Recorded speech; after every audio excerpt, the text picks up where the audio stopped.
ओम शांति। अज मीठा मीठा श्री बाबा ब्रह्मानंद द्वारा चवंदा मीठी मीठी बच्चे बाबा आत्माइन के संगम युग ते पूरे सृष्टि चक्कर जो ज्ञान ॾींदो आहे।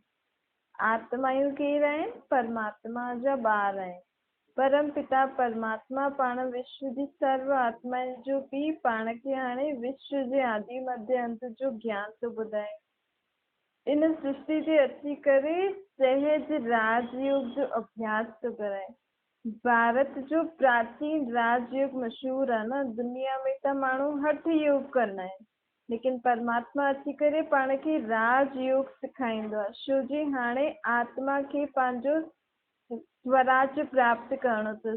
जेकी आत्मा पंहिंजी स्वराज प्राप्त कंदी उहो ई वञी करे विश्व जो राज्य प्राप्त कंदी। विश्व ते राज करण लाइ पहिरियों आत्मा खे पंहिंजे शरीर रूपी कर्मेंद्रिय ते राज्य करणो आहे। उनखे ई राजयोग चइबो आहे। सिखाइण वारो परमात्मा आहे। हिते त कोई राजा आहे न जो राजयोग सिखाए। परमात्मा ही अची करे पाण खे राजयोग सिखाईंदो आहे, जंहिंसां पाण भविष्य में श्री लक्ष्मी श्री नारायण जी पद प्राप्त कंदा आहियूं। कॾहिं संगम युग ते, पुरुषोत्तम संगम युग ते अची करे बाप आत्माउनि खे उत्तम ठाहींदो आहे। पुरानी दुनिया और नई दुनिया जे विच जे समय खे चइबो आहे पुरुषोत्तम संगम युग। पुराना मनुष्य और नया देवता। हाणे सभी मनुष्य पुराणा आहिनि। छो जी शरीर बि पंज तत्व जो तमो प्रधान तत्व जो ठहियल आहे, विकार सां ठहियल आहे। ऐं आत्मा बि पतित आहे, त पुराणा मनुष्य थी वियासीं न। सत्युग में आत्मायूं बि पावन हूंदियूं त शरीर बि योग बल सां पंज सतो प्रधान प्रकृति जो ठहियल हूंदो। त हुतां जे मनुष्यनि खे छा चईंदा आहियूं? देवी देवता। हुते मनुष्य न चईंदासीं। बल मनुष्य जहिड़ी बनावट हूंदी, लेकिन दैवी गुण हुजण जे कारण हुननि खे देवी ऐं देवता चईंदा आहियूं।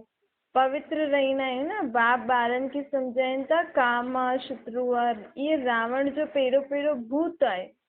कोई ॾाढो क्रोधी बि हूंदो आहे त चईंदा आहियूं न कुते वांगुरु भौ भौ थो करे।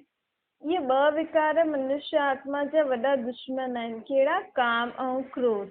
लोभ जे लाइ हीअं न चईंदा आहियूं भौ भौ कंदो आहे। मनुष्य में साइंस जो घमंड केतिरो आहे न। साइंस जे घमंड जे कारण क्रोध बि केतिरो थी वियो आहे। इहे ई नुक़सानकारक आहे। काम जो भूत आदि मध्य अंत आत्माउनि खे दुख ॾींदो आहे। हिक ॿिए ते काम कटारी हलाइण, इहे सभु ॻाल्हियूं बाबा पाण खे छो था सम्झाइनि? छो जी आत्मा दुखी थी आहे न। हिन करे आत्मा जो पीउ परमात्मा आत्माउनि खे ॿुधाए थो कि तव्हांखे एतिरो दुख छो थियो आहे? हिन विकारनि जे कारण। हिन करे हाणे मूंखे इहे सभु विकार दान में ॾियो त तव्हांजा सभु दुख ग्रहण आदि सभु मुक्त थी वञो। तव्हां सभु ग्रहण आदि दुखनि खां। बाप चए थो मां तव्हांजो पीउ आहियां न। पीउ ई त ॿारनि खे सचो रास्तो ॿुधाईंदो आहे न। भॻवान खे सत्य छो चईंदा आहियूं? छो जी भॻवानु आत्माउनि जो पीउ अची करे आत्माउनि खे सची सची ॻाल्हि ॿुधाईंदो आहे कि हिन विकारनि जे कारण ई तव्हां दुखी थिया आहियो। हाणे हिननि खे छॾो, मुंहिंजी मत ते हलो त तव्हां जन्म जन्मांतर सुख पाईंदव। ॾिसो बाबा जी मत ते हलण वारियूं आत्मायूं किथे हली वेंदियूं? स्वर्ग में। अहिड़ो बाप पाण खे मत ॾियण आयो आहे। दुनिया में माण्हू अनेक प्रकार जी मत ॾींदा आहिनि। कोई बि कुझु पढ़ाई आदि करणी हूंदी आहे, कोर्स आदि करणो हूंदो आहे त केॾनि माण्हुनि सां राय वठंदा आहियूं। हाणे पाण आत्माउनि खे सुख शांति खपे त बाबा पाण खे सुख शांति जी राह थो ॿुधाए कि बच्चे मुंहिंजी मत ते हलो त तव्हां स्वर्ग में वञी करे स्वर्ग जो सुख भोगदव। मां तव्हांजे लाइ नई स्वर्ग जी सृष्टि ठाहिण आयो आहियां। कलयुग खां पोइ डायरेक्ट सत्युग अचण वारो आहे। त सत्युगी दुनिया में सच्चा आत्मायूं त हूंदियूं। अहिड़ियूं कलयुगी पतित आत्मायूं कूड़ियूं थोड़ी हूंदियूं। त हिन करे हाणे तव्हांखे सत्य तव्हांखे ॿुधाए करे तव्हांजे अंदरि सच्चाई जा संस्कार भरण लाइ मां आयो आहियां। स्वर्ग ठाहिण में त मूंखे जरा सो समय लॻंदो, सेकेंड बि न लॻंदो। लेकिन हुतां जे उते वञण वारियूं आत्मायूं बि त सचियूं हुजणियूं खपनि न। त हिन करे बाबा पाण खे रोज़ रोज़ समझ थो ॾे, मत थो ॾे, जंहिंसां पंहिंजी बुद्धि जो तालो खुलंदो थो वञे। पंहिंजी आत्मा रूपी ज्ञान जो टियों नेत्र खुलंदो थो वञे। जॾहिं आत्मा जो ज्ञान जो नेत्र पूरो खुली वेंदो त आत्मायूं काॾे हली वेंदियूं? स्वर्ग में वेंदियूं त आत्मायूं न, आत्मायूं जा ई संस्कार बिगड़िया आहिनि, उते वञिणो हिन शरीर खे थोरी आहे। जॾहिं कोई मरंदो आहे त केरु निकिरी वेंदी आहे? आत्मा निकिरी वेंदी आहे न। शरीर त पंहिंजे साम्हूं ई वेठो हूंदो आहे, शरीर खे त पाण ख़ुदि जलाईंदा आहियूं, त वेंदी केरु आहे? घुमंदी केरु आहे? आत्मा। त हिते बाबा पाण खे सम्झाणी थो ॾे की मुंहिंजी मत ते हलो त सुख शांति जी राह में तव्हां हलंदव ऐं सतयुगी दुनिया जो सुख भोगदव। बुद्धि योग ॿियो किथे भटकायो न। हाणे जन्म जन्मांतर एॾो भटकियो न। हाणे बाप चए थो पंहिंजी बुद्धि खे ठिकानो ॾियो। कहिड़ो ठिकानो ॾियणो आहे?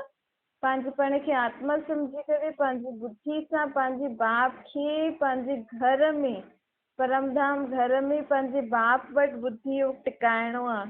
तॾहिं ई आत्मा पावन थींदी ऐं आत्मा जो जन्म जन्मांतर जा पाप भस्म थी वेंदा। हिन सां आत्मा शुद्ध पवित्र थी वेंदी ऐं आत्मा में दैवी गुणनि जी धारणा जल्दी जल्दी थी वेंदी ऐं आत्मा सचो सोनो ठही वेंदी। तॾहिं त सोने जी दुनिया में वेंदी। हीअं न सोनो जीअं ठही वेंदी आहे त आत्मा में सोने जहिड़ा गुण ऐं चमक अची वेंदी। ये ॻाल्हियूं ॿियो त कोई सम्झी नथो सघे सवाइ बाप जे ॿारनि जी। बाबा जो ॿार त दुनिया जी सभु आत्मायूं आहिनि, लेकिन हाणे जेका ब्रह्मातन द्वारा मां ज्ञान ॿुधां थो ऐं जेकी आत्मायूं पंहिंजे शरीर द्वारा ॿुधनि थियूं ऐं सम्झनि थियूं, धारण थी करनि, उहा आत्मा ई परिवर्तन थी करे सतयुगी दुनिया में वेंदी। मन जा तूफ़ान विकल्प आदि त ढेर ईंदा। जीअं ई तव्हां बाबा खे यादि कंदव ढेर संकल्प विकल्प ईंदव। छो जी एॾे समय जी गंदगी आत्मा ते चढ़ियल आहे न, उहो साफ़ सफ़ाई थींदी त निकिरंदा त सही न। त अगरि तव्हांखे ईअं तूफ़ान आदि त अचनि त मुंझिजो न, बाप खे यादि कंदा रहो। हीअं सोचो मुंहिंजी सफ़ाई थी थिए। अहिड़ा संकल्प ईंदव जो पहिरियों कॾहिं आया ई न हूंदा, लेकिन पाण खे बाप खे यादि करणो आहे। पोइ धीरे धीरे उहे सभु संकल्प ख़तमु थी वेंदा, छो जी साफ़ सफ़ाई थी वेंदी न। हिन करे मुंझिजो न, बाबा खे यादि कंदा रहिजो। अगरि न बि यादि थी वे त बि हथ सां वियो, त बि कर्म कंदे बाप खे यादि कंदा रहो, त पोइ धीरे धीरे मन शांत थी वेंदो, संकल्प बंदि थी वेंदा ऐं बाबा जी यादि स्थाई थी वेंदी। देह अभिमान जे कारण माण्हू केतिरी बातचीत कंदा आहिनि न। कमु जरा सो हूंदो आहे, लेकिन देह अभिमान जे कारण हिन जरा सी कम खे लंबो चौड़ो करे छॾींदा आहिनि। बातचीत हेॾी कंदा आहिनि, फालतू ॻाल्हियूं कंदा आहिनि न।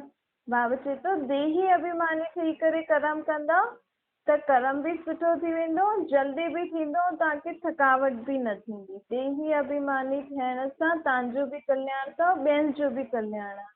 तव्हांजो बि समय बची वेंदो, आत्मा जी एनर्जी बि बची वेंदी आहे। ऐं बाप जी यादि में कंदासीं त पोइ आत्मा जा विक्रम बि विनाश थी वेंदा, कम बि सुठी तरीक़े सां थींदो न। बाप शिक्षा पाण खे ॾिए थो की ॿार ॿाहिरि मुखी न ठहो, हाणे अंतर्मुखी ठहो।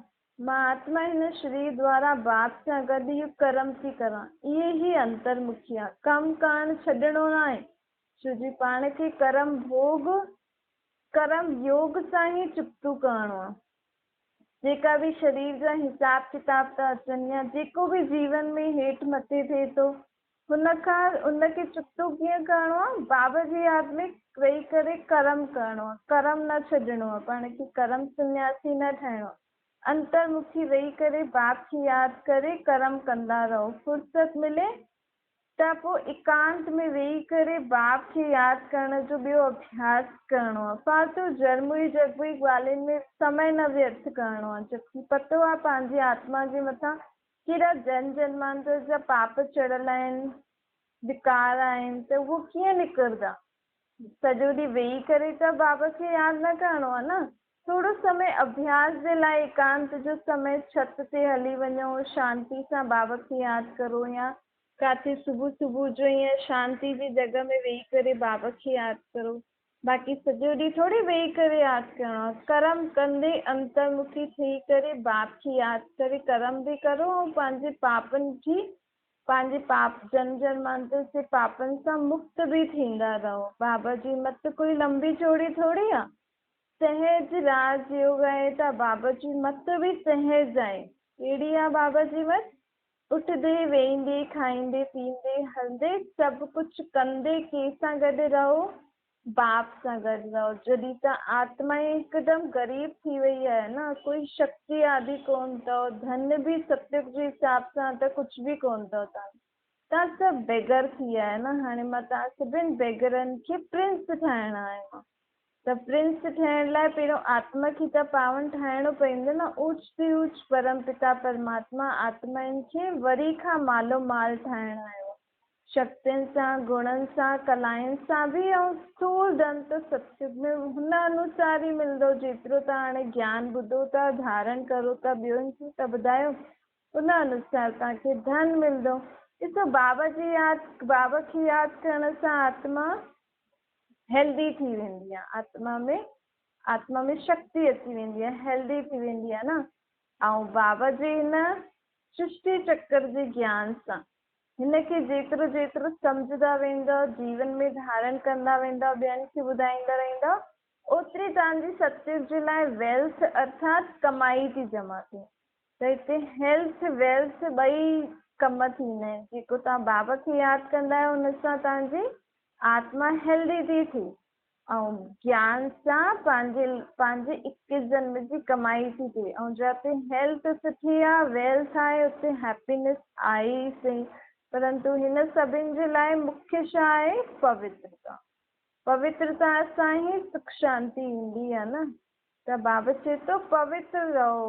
हिकु जन्म मुंहिंजे ख़ातिर हे जीव जी आत्मा पवित्र रहो। तुंहिंजो त स्वधर्म ई, बाबा आत्माउनि खे चए थो, तुंहिंजो त स्वधर्म ई शांति ऐं पवित्र रहणु आहे।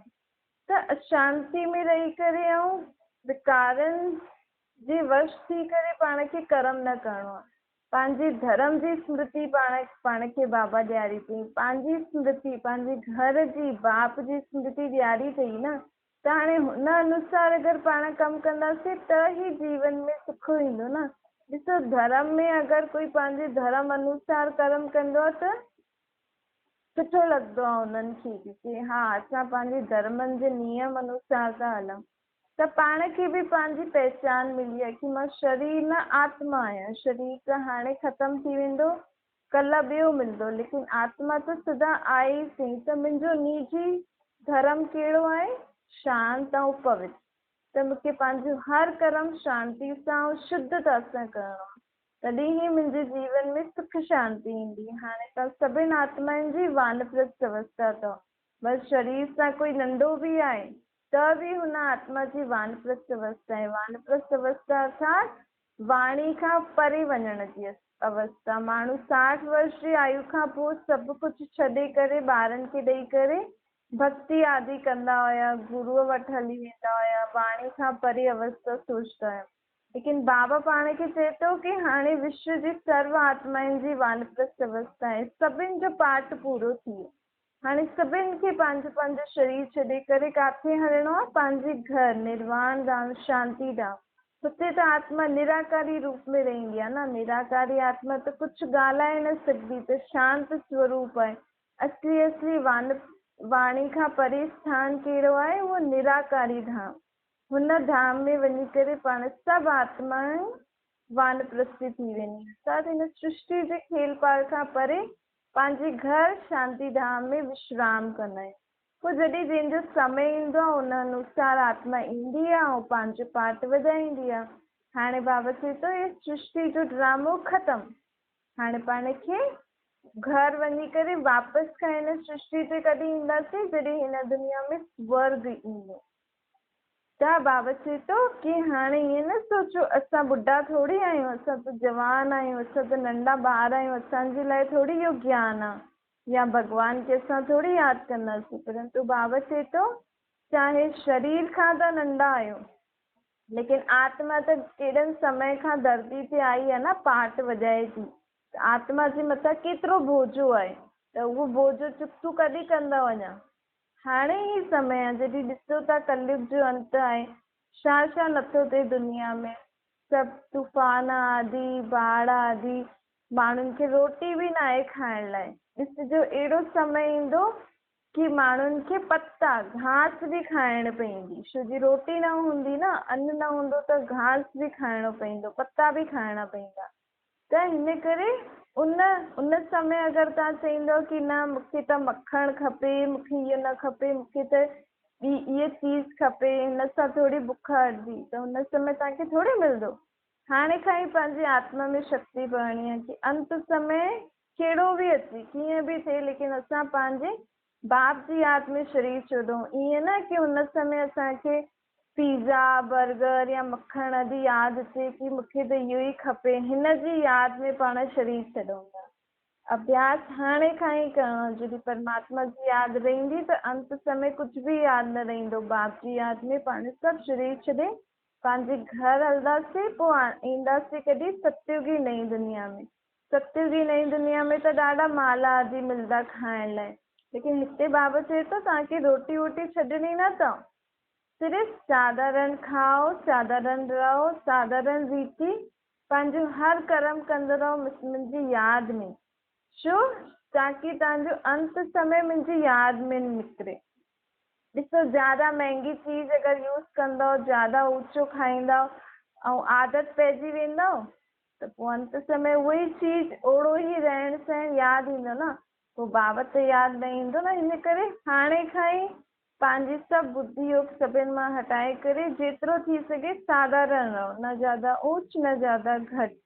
बाबा पाण खे सभु ॻाल्हियूं छो था ॿुधाइनि, छो जी अॻियां जे अचण वारे समय में जे लाइ बाबा पाण खे हाणे खां ई तयार थो करे। छो जी आत्माउनि जो पीउ आहे न परमात्मा, परमात्मा खे त सृष्टि जे बारे में सभु पतो अथसि, कॾहिं इहो कलयुग अंत थींदो, सतयुगी शुरू थींदी, त हुन अंत समय जे लाइ बाबा पाण खे पहिरियों खां ई सावधानी थो ॾे, ताकि पाण अंत समय में हलचल में न अचूं। अरे इहो छा थी वियो, रोटी नथी मिले, ईअं नथो थिए, इहो नथो थिए, इहो सामान नथो मिले, दुनिया में इहो छा थो थिए। बाबा चए थो सभु कुझु थियणो आहे, जॾहिं नयो घर हिते ठाहिणो आहे त पुराणो त ख़तमु थींदो ई न। कीअं ख़तमु थींदो, जॾहिं सभु कुझु टुटी पवंदो, पोइ हुनजे मथां आग बि लॻाइणी पवंदी, जलाइणो बि त पवंदो न।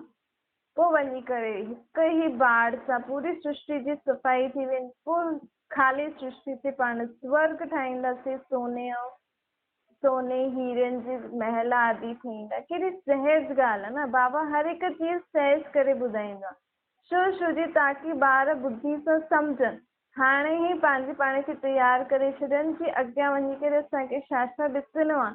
त हुन समय पाण हाय हाय जी जॻह छा कंदासीं, बाबा जी यादि में रही करे बाबा जी शक्ति सभिनि खे पाण ॾेई सघंदासीं। पाण बाबा जे कार्य खे वाह वाह कंदासीं कि वाह हाणे त हिन दुनिया ख़तमु थी थिए, पोइ सतयुग ईंदो, माण्हू हाय हाय कंदा, लेकिन बाबा जा ॿार छा कंदा, वाह वाह कंदा। छो जी नई सृष्टि जे लाइ ही सफ़ाई थी थिए न। हिन करे बाबा चए थो पहिरियों खां ई तयार थी वञो कि बाबा हाणे नई सृष्टि जे लाइ सफ़ाई करणु आयो आहे। आत्माउनि जी बि सफ़ाई थो करे त इहा प्रकृति पोइ सृष्टि जी सफ़ाई कंदी।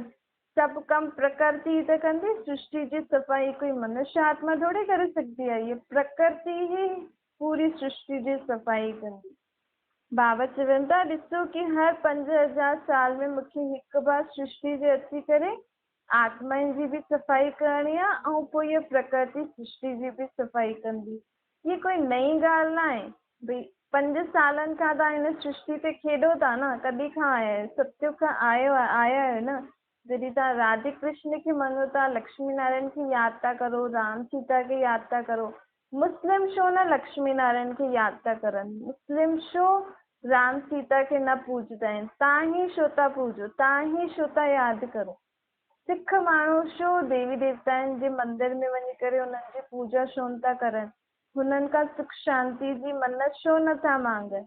ईअं अलॻि अलॻि धर्म वारा छो न देवी देवताउनि खे था मञनि, छो जो हुननि उहा दुनिया ॾिठी ई न आहे, उन्हनि खे पतो ई न आहे कि हुननि जी दुनिया में असां सुख शांति सां रहिया हुयासीं, छो जो उहे रहिया ई न पाण ई हुननि सां गॾु रही चुकिया आहियूं, पाण ई हुननि जी दुनिया में सुख शांति ॾिठो आहे, धन संपत्ति ॾिठो आहे, तॾहिं त पाण लक्ष्मी नारायण राधे कृष्ण राम सीता खे मञूं था न। कुछ भी थींदो आहे छो पाण जन्माष्टमी था मल्हायूं, छो पाण हिननि जे मंदिर में था वञूं, छो जी पंहिंजी आत्मा ॼाणदी आहे कि मां हिननि जी दुनिया में जॾहिं हुयमि त मां सुख ऐं शांति में हुयमि। मूं वटि ॾाढी संपत्ति हुई। जॾहिं लक्ष्मी हिन दुनिया जी महारानी हुई त मुंहिंजे घर परिवार में ॾाढी संपत्ति हुई। हिन करे ई पाण हर साल लक्ष्मी जी पूजा था करूं, हुन खां धन था मांगूं। छो जी हुनजी दुनिया में पाण वटि संपत्ति हुई। त बाबा चए थो तव्हां हुन ई धर्म वारा, हुन ई दुनिया जी आत्मायूं हाणे कलयुग में अची पहुची आहियो।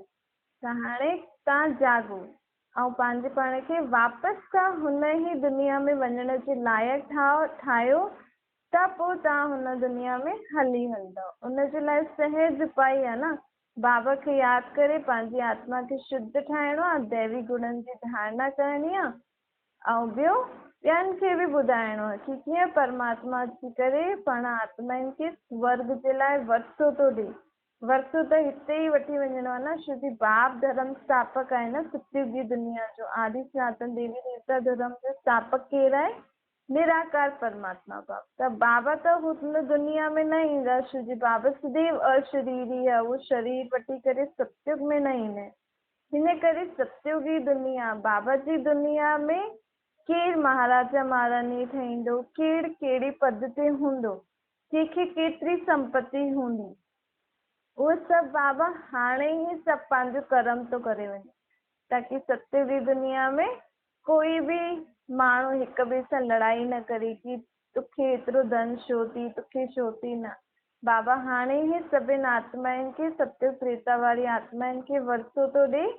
कीअं वरितो थो ॾे? पढ़ाई भई तव्हांखे मां सभिनि खे हिक जहिड़ी पढ़ाई पढ़ायां थो, पोइ तव्हां जेतिरो पढ़ंदव लिखंदव पंहिंजे अंदरि धारण कंदव, उन अनुसार तव्हां सतयुगी दुनिया में तव्हांखे संपत्ति आदि मिलंदी। सुख शांति त उते आहे ई थी, लेकिन महाराजा महारानी वॾे महल में रहंदा।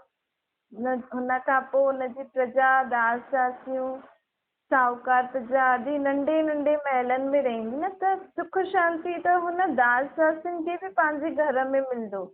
लेकिन काथे वॾा महल, काथे नंढा महल, त फ़र्क़ु इन जो पइजी वेंदो। हिन करे बाबा चए थो कि हाणे समय अथव, सुधरी वञो। मां तव्हांखे सुधारण लाइ आयो आहियां, तव्हांखे निर्विकारी ठाहिणु आयो आहे। तव्हां हाणे अनसुधरेला थी विया आहियो। ॾिसो, आर्य चइबो आहे सुधरेले खे ऐं अनार्य चइबो आहे अनसुधरेले खे। हाणे मां तव्हांखे सुधारणु आयो आहियां। छो तव्हां विकारी पतित थी विया आहियो न, हाणे तव्हां मुंहिंजे मथे हली करे सुधरो, लाइक़ु थियो, त सत्युग में वञी ऊच पद पाईंदा। तव्हां मिठी मिठी सिकी लॻे ॿारनि प्रति माता पिता बाप दादा जो यादि प्यार ऐं गुड मॉर्निंग। रूहानी बाप जी पण सभिनि रूहानी ॿारनि खे नमस्ते। पंहिंजी बि रूहानी माता पिता बाप दादा खे यादि प्यार गुड मॉर्निंग और नमस्ते। वरदान आहे, संतुष्टता जी विशेषता द्वारा हर कड़े पेपर में भी सफल थियण वारा दृढ़ता संपन्न ठहो। संतुष्टता ब्राह्मणनि जो विशेष लक्षण आहे। जो भी पार्ट तव्हांखे जीवन में मिलियो अथव, हुन में ईअं न चओ कि मुंहिंजो पार्ट हीअं आहे, मां त हीअं न चाहींदी हुयमि। लेकिन बाबा चए थो जो भी पार्ट तव्हांखे मिलियो अथव हुन में संतुष्ट रहंदव त ई अॻियां वधंदव। कुझु बि हेठि मथे थी वञे, कोई तव्हांजी इंसल्ट बि करे, लेकिन पाण कंहिंजा ॿार आहियूं? दाता जा ॿार आहियूं। उहे बि दाता जा ॿार आहिनि, लेकिन पाण दाता खे पहचानियो आहे न, दाता खां शक्तियूं थी मिलनि पाण खे। त पाण दाता जा ॿार कॾहिं बि कंहिं ॻाल्हि में असंतुष्ट न थियूं। उहे बाबा चईंदा आहिनि, अहिड़ा ॿार जेका पंहिंजे पाण खे सदा संतुष्ट रखी करे हलंदा आहिनि, उहे स्वयं खां बि संतुष्ट रहंदा आहिनि, ॿियनि खे बि संतुष्ट कंदा आहिनि। हिन करे दृढ़ता संपन्न संकल्प करो। अॼु बाबा पाण खे संकल्प थो कराए कि केतिरो बि वॾो पेपर मुंहिंजे जीवन में अचे, चाहे शरीर जो, संबंधी जो, कहिड़ी बि प्रकार जी परिस्थिति अचे, कहिड़ी बि प्रकार जो पेपर अचे, लेकिन मूंखे सदैव संतुष्ट रहणो आहे तॾहिं ही मां सफल पंहिंजे जीवन में थी सघंदमि। स्लोगन आहे खुशनुमा उहो आहे जंहिंजी दिलि में सदा ख़ुशी जो सूर्य उदय रहे। ख़ुशी जो सूर्य सदा उदय कीअं रहंदो? जॾहिं पाण रोज़ ख़ुशी जी ॻाल्हियूं सोचंदासीं। कोई बि पुराणी अहिड़ी ॻाल्हि न सोचो जंहिंसां तव्हांखे दुख थिए। सदैव अगरि पुराणी ॻाल्हि बि सोचणी अथव त उहा ई ॻाल्हि सोचो जंहिंसां तव्हांखे ख़ुशी थिए, त तव्हांजे जीवन में सदा ख़ुशी जो सूर्य उदय रहंदो। हिन सां छा थींदो?